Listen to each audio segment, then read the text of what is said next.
Olá turma, como vai? Sejam todos muito bem-vindos, eu sou o professor Fábio Stumano. Na aula de hoje, nós vamos continuar a aprender sobre o reino Protoctista. Na aula passada, aprendemos sobre os protozoários e hoje vamos aprender sobre a diversidade de algas.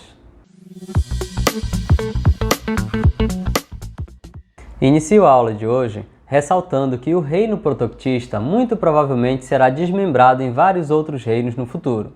E um dos principais motivos para isso acontecer é que os filos de algas não são monofiléticos e muito provavelmente cada um deles poderá ser desmembrado em um reino diferente no futuro. As algas são todas eucariontes e autótrofas fotossintetizantes. A maioria delas é unicelular, mas algumas são multicelulares e antigamente eram classificadas como plantas, mas na classificação que adotamos nesta aula, elas são classificadas como protistas.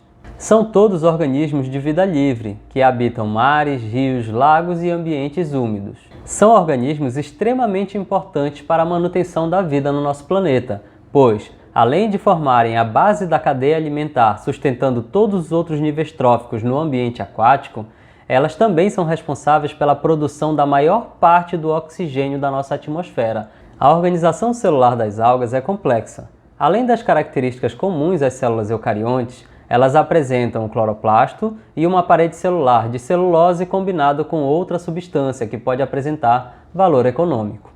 A organização multicelular forma um corpo que nós conhecemos como talo. E o talo, por vezes, lembram o caule e as folhas das plantas. Entre os vários filos de algas, destaco os 7 seguintes. Filo Chlorophyta, das algas verdes, que podem ser unicelulares, coloniais ou multicelulares, e podem formar simbiose com animais ou com fungos, formando com este último os líquens. Bacillariophyta, que é o filo das algas diatomáceas, que são organismos extremamente diversificados, com mais de 10.000 espécies conhecidas. Podem ser unicelulares ou coloniais e possuem uma carapaça formada por sílica, ou seja, são algas vitrificadas. Crisófita, o filo das algas douradas, que são unicelulares ou coloniais. Muitas espécies de algas douradas podem ser simultaneamente autótrofas e heterótrofas, e algumas podem nem apresentar parede celular. Phaeófita, o filo das algas pardas, que são todas multicelulares, habitam os mares e podem ter tamanhos de até 40 metros.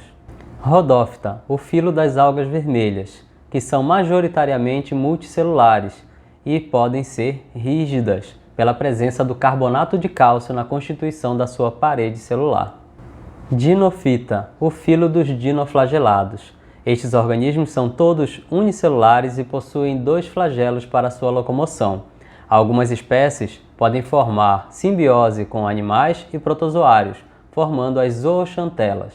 Alguns dinoflagelados são responsáveis por fenômenos como o da maré vermelha e o da bioluminescência dos mares. E por último, Euglenofita, o filo das euglenoides, que são algas unicelulares e que possuem 2 flagelos e podem ser autótrofas ou heterótrofas. Além disso, elas possuem um revestimento flexível que permite inclusive a contração celular. Uma característica interessante das euglenoides é que elas possuem uma estrutura chamada de ocelo, que permite perceber estímulos luminosos. E assim como os protozoários de água doce, as euglenoides de água doce também possuem vacúolos contráteis. A reprodução assexuada das algas pode ocorrer por divisão binária, assim como nos protozoários, mas pode ocorrer também pela formação de esporos, que são flagelados e móveis, o zoósporo. Pode ocorrer também de forma sexuada. Nos organismos unicelulares, cada organismo haploide pode se comportar como se fosse um gameta. Eles se fundem, formando um zigoto diploide. Esse zigoto diploide pode então sofrer meiose e gerar 4 organismos haploides geneticamente diferentes entre si.